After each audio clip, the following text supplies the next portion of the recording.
बृहस्पतिवार की कहानी। दो भाई बहन थे।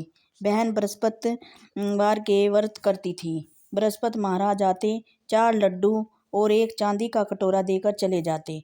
लड्डू खा लेती, कटोरा कोठरी में रख देती। एक दिन भावज ने कोठरी खोलकर देखी, कोठरी में कटोरों की जगमग हो रही है।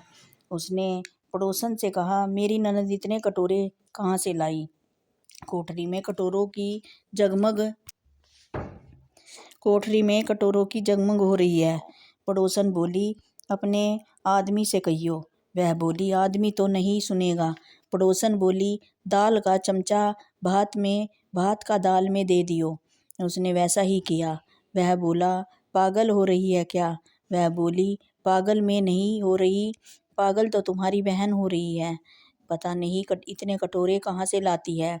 कोठरी में कटोरों की जगमग हो रही है, इसे घर से निकाल दो। भाई बोला, जीजी मामा के घर चलेंगे। वह जानती थी कैसे मामा के घर जाते हैं। बोली, भाई जहाँ केले का पेड़ हो, मंदिर हो, वहाँ उतार दियो। बोला अच्छा। जंगल में जाकर देखा तो जहाँ केले का पेड़ था, मंदिर था, वहाँ उसे उतार दिया। बृहस्पति का दिन था, केले की पूजा करी, कहानी कही। बृहस्पति महाराज आए, 4 लड्डू और एक चांदी का कटोरा देकर जाने लगे। वो पेड़ के पीछे छिपकर देख रहा था। उसने उसके पैर पकड़ लिए। बृहस्पति महाराज जी बोले, छोड़ पापी मेरे पैर, कंवारी कन्या को कलंक लगाते हो। ये तो सत के व्रत करती है, मैं ही इसे कटोरे देकर जाता हूँ। इसका पीछा भूलकर भी मत करना। वह बहन को लेकर घर आ गया। उसकी भाभी दरवाजे पर खड़ी देख रही थी। वह बोली, तुम तो इसे फिर ले आए।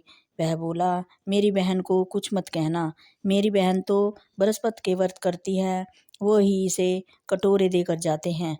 भाभी बोली, मैं देखूंगी इसके बृहस्पति महाराज। वह सारी नगरी में बोल आई, अपने अपने बच्चों को लेकर आ जाना, मेरी ननद बृहस्पति के व्रत रखती है। सबको 4-4 लड्डू और चांदी का कटोरा मिलेगा। अब वो एक टांग से खड़ी होकर बोली, हे बृहस्पति महाराज, अब मेरी लाज रखियो।